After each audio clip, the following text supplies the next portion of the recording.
ಘಮ ಪಲಾವ್ ರೆಡಿ ಆಗ್ತಾ ಇದೆ.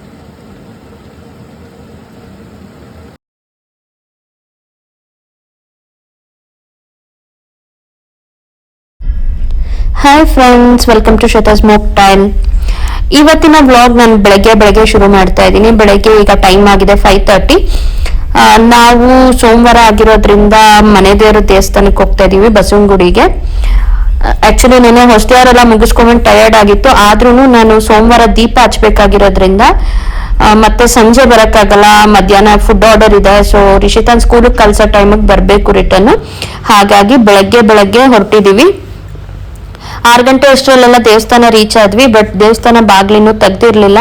ಆದ್ರೂ ಹಾಗೇನೆ ಗಣಪತಿಗೊಂದು ನಮಸ್ಕಾರ ಮಾಡಿ, ದೊಡ್ಡ ಗಣಪತಿ ದೇವಸ್ಥಾನದಲ್ಲಿ ಬೆಣ್ಣೆ ಅಲಂಕಾರ ಮಾಡಿದ್ರು, ತುಂಬಾ ಚೆನ್ನಾಗಿ ಕಾಣ್ತಿತ್ತು. ಅಲ್ಲಿ ನಮಸ್ಕಾರ ಮಾಡ್ಕೊಂಡು ಮೇಲೆ ಬಸವಣ್ಣಂಗೆ ಹೋಗಿ ದೀಪನ ಹಚ್ಚಿದೆ.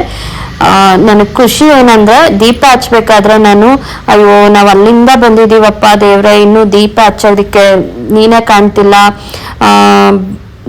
ಬಾಕಲ್ ತೆಗ್ದು ದರ್ಶನ ಕೊಡಪ್ಪ ಅಂತ ಕೇಳ್ಕೊಂತ ಇದ್ದೆ. ನಾನು ದೀಪ ಹಚ್ಚೋ ಟೈಮಿಗೆ ಕರೆಕ್ಟಾಗಿ 500 ಬಂದು ಬಾಕಲ್ ತೆಗೆದ್ರು, ದೇವ್ರ ದರ್ಶನ ಆಯ್ತು. ನಂಗೆ ಅದೊಂದು ತುಂಬಾ ಖುಷಿ ಆಯ್ತು. ಬೆಳಗ್ಗೆ ಮೆಟ್ಲು ಹತ್ಕೊಂಡು ಹೋಗಿ ಫ್ರೆಶ್ ಗಾಳಿ ತುಂಬಾ ಪಾಸಿಟಿವ್ ಆಗಿತ್ತು. ಮತ್ತೆ ಇಲ್ಲಿ ದೇವಸ್ಥಾನದ ಹತ್ರ ಏನಂದ್ರೆ ತುಂಬಾ ಜನ ವಾಕ್ ಮಾಡ್ತಾ ಇರ್ತಾರೆ, ಮತ್ತೆ ತುಂಬಾ ಪಾರಿವಾಳಗಳಿರುತ್ತೆ ಇಲ್ಲಿ ಬಸವನಗುಡಿಯಲ್ಲಿ. ಸೊ ಅದು ಒಂಥರ ಚೆರಿಶಿಂಗ್ ಆಗಿರುತ್ತೆ.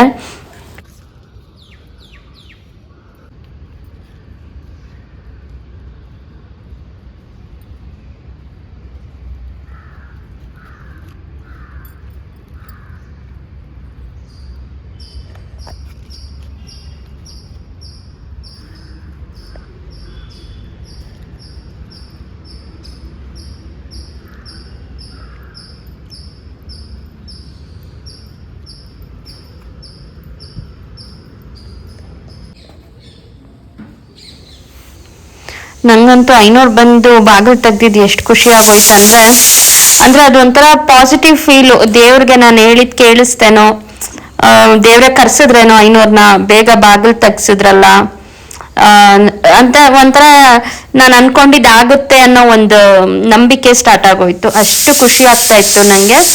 ಸೊ ದೇವ್ರಿಗೆ ಕೈ ಮುಕ್ಕೊಂಡು ಬೇಗ ಮನೆಗೆ ಬಂದ್ವಿ. ಯಾಕಂದ್ರೆ ರಿಷಿತನ ಅವಳು ಬಾಗ್ಲೂರಲ್ಲಿ ಇದ್ಲು. 8:30 8:15 ಅಷ್ಟರಲ್ಲಿ ರೆಡಿ ಇರ್ಬೇಕು ಬಾಗ್ಲೂರಲ್ಲಿದ್ರೆ.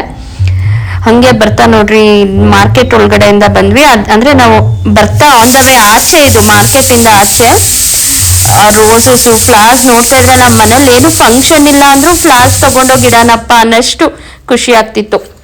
ಹಾಗೆ SP ರೋಡ್ ಹತ್ರ ನಮ್ಮ ಮನೆಯವರು ಇಲ್ಲಿ ಇಡ್ಲಿ ಮತ್ತೆ ಪಲಾವ್ ಫೇಮಸ್ ಅಂತ ಹೇಳಿ ಟಿಫನ್ ಕೊಡ್ಸಿದ್ರು. ಚಿಕ್ಕ ಹೋಟ್ಲ್, ಅದು ತಳ್ಳೋ ಗಾಡಿ ತರ ಇತ್ತು.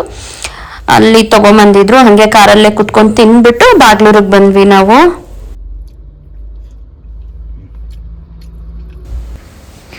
ಈಗ ರಿಷಿತಾನ ಸ್ಕೂಲ್ಗೆಲ್ಲ ಕಳ್ಸಿ ಬಂದು ಫುಡ್ ಆರ್ಡರ್ಗೆ ತರಕಾರಿನೆಲ್ಲ ತೊಳೆದು ಬಿಸಿಲಲ್ಲಿ ಒಣಗಿಸಿ ರೆಡಿ ಮಾಡ್ಕೊತಾ ಇದೀವಿ. ಸೊಪ್ಪುಗಳು, ಕಾಳುಗಳು, ಬಟಾಣಿ ಎಲ್ಲ. ಆಕ್ಚುಲಿ 50 ಜನಕ್ಕಾಗಷ್ಟು ಪಲಾವ್ ಮತ್ತೆ ಮಸಾಲೆ ವಡೆ ಆರ್ಡರ್ ಇತ್ತು. ದೇವಸ್ಥಾನಕ್ಕೆ ಹೋಗಿ ಬಂದಿದ್ದಾಯ್ತು. ಬಂದು ರಿಷಿತಾನ ಸ್ಕೂಲ್ಗೆ ಕಳ್ಸಿ ಈಗ ಒಂದು 9:30 ಟೈಮ್ ಆಗಿದೆ. ಅವಳ ಮಮ್ಮಿ ಮನೆಯಿಂದಾನೇ ಹೋದ್ರು ಸ್ಕೂಲ್ಗೆ.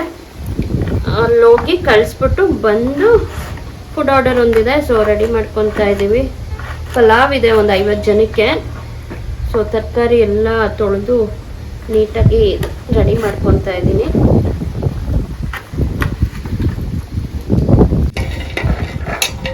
ಸೊ ತರಕಾರಿ ಎಲ್ಲ ಕಟ್ ಮಾಡಿದ್ದಾಯ್ತು. ನಾನೀಗ ಪಲಾವ್ನ ಸ್ವಲ್ಪ ಡಿಫ್ರೆಂಟಾಗಿ ಮಾಡ್ತಾ ಇದ್ದೀನಿ. ಜಾಸ್ತಿ ಕ್ವಾಂಟಿಟಿಯಲ್ಲಿ ಮಾಡೋದ್ರಿಂದ ತರಕಾರಿ ಬೇಯಿಸ್ಕೊಳ್ಳೋದು ಎಲ್ಲ ಕಷ್ಟ ಆಗೋದ್ರಿಂದ ಸ್ವಲ್ಪ ಡಿಫ್ರೆಂಟಾಗಿ ಮಾಡ್ತಾ ಇದ್ದೀನಿ. ಏನಪ್ಪ ಅಂದರೆ ತರಕಾರಿ ನೋಡ್ರಿ ತೊಳೆದು ನಾನು ಕಟ್ ಮಾಡಿದ್ರಿಂದ ಸ್ವಲ್ಪ ಆರಿಸ್ಕೊಂಡಿದ್ದೀನಿ. ಯಾಕೆಂದರೆ ಇದನ್ನು ನಾನು ಇವಾಗ ಎಣ್ಣೆಯಲ್ಲಿ ಸ್ವಲ್ಪ ಡೀಪ್ ಫ್ರೈ ಮಾಡ್ತೀನಿ, ಹಾಗಾಗಿ ಆರಿಸ್ಕೊಂಡಿದ್ದೀನಿ, ತೇವ ಇರಬಾರ್ದು ಅಂತ. ಈಗ ತರಕಾರಿಗೆ ಬೇಕಾಗುವಷ್ಟು ಉಪ್ಪು, ಚಿಲ್ಲಿ ಪೌಡರು,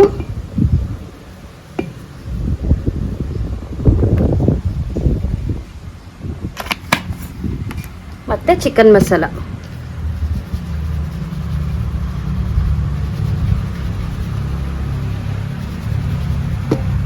ಇಷ್ಟನ್ನು ಹಾಕಿ ಸ್ವಲ್ಪ ಮಿಕ್ಸ್ ಮಾಡಿ ಒಂದು 1/4 ಗಂಟೆ ಬಿಟ್ಬಿಡ್ತೀನಿ. ಅಂದರೆ ನಾನು ಬೇರೆ ಎಲ್ಲ ಐಟಮ್ ರೆಡಿ ಮಾಡ್ಕೊಳ್ಳೋವರೆಗೂ ಬಿಟ್ಬಿಡ್ತೀನಿ. ಸೊ ದಟ್ ಇದು ಚೆನ್ನಾಗಿ ಉಪ್ಪು ಖಾರ ಎಲ್ಲ ಇಟ್ಕೊಂಡಿರುತ್ತೆ, ಮಸಾಲೆ ಎಲ್ಲ ಚೆನ್ನಾಗಿ ಇಟ್ಕೊಂಡಿರುತ್ತೆ.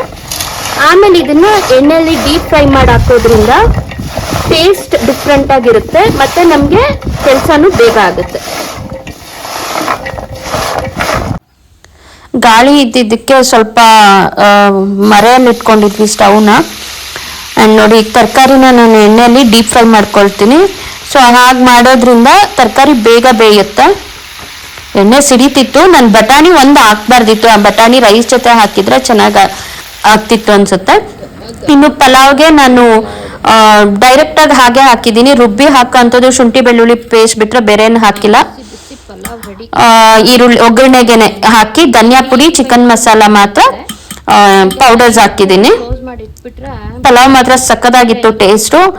ಅಕ್ಕಿ ಇನ್ನೇನು 80% ಆಗಿದೆ ಅನ್ನೋವಾಗ ದಮ್ ಕಟ್ಟೋವಾಗ ನಾನು ಈ ತರಕಾರಿ ಏನು ಡೀಪ್ ರೋಸ್ಟ್ ಮಾಡ್ಕೊಂಡಿದ್ದಲ್ಲ ಅದನ್ನ ಆ್ಯಡ್ ಮಾಡಿ ದಮ್ ಕಟ್ಟಿದೆ. ಜೊತೆಗೆ ಮೊಸರು ಬಜ್ಜಿ ಮತ್ತೆ 60 ಮಸಾಲೊಡೆ 10 ಎಕ್ಸ್ಟ್ರಾ ಕೊಡೋಕೆ ಹೇಳಿದ್ರು, ಹಾಗಾಗಿ 10 ಎಕ್ಸ್ಟ್ರಾ ಕೊಟ್ಟಿದ್ವಿ ಮಸಾಲೊಡೆ.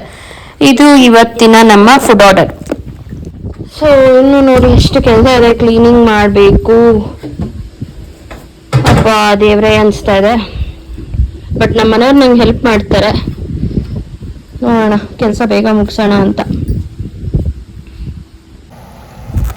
ನೋಡಿದ್ರಲ್ಲ ಫ್ರೆಂಡ್ಸ್, ಫುಡ್ ಆರ್ಡರ್ ಇದ್ದಿದ್ದ ದಿವಸ ಅದರಲ್ಲೂ ಬಲ್ಕ್ ಆರ್ಡರ್ಸ್ ಅಂದರೆ 50 ಜನಕ್ಕೆ 30 ಜನಕ್ಕೆ ಈ ಥರ ಆರ್ಡರ್ ಇದ್ದರೆ ಸ್ವಲ್ಪ ಜಾಸ್ತಿನೇ ಟಯರ್ಡ್ ಆಗುತ್ತೆ ಎಲ್ಲ ಕೆಲಸ ಮುಗಿಸೋ ಅಷ್ಟರಲ್ಲಿ.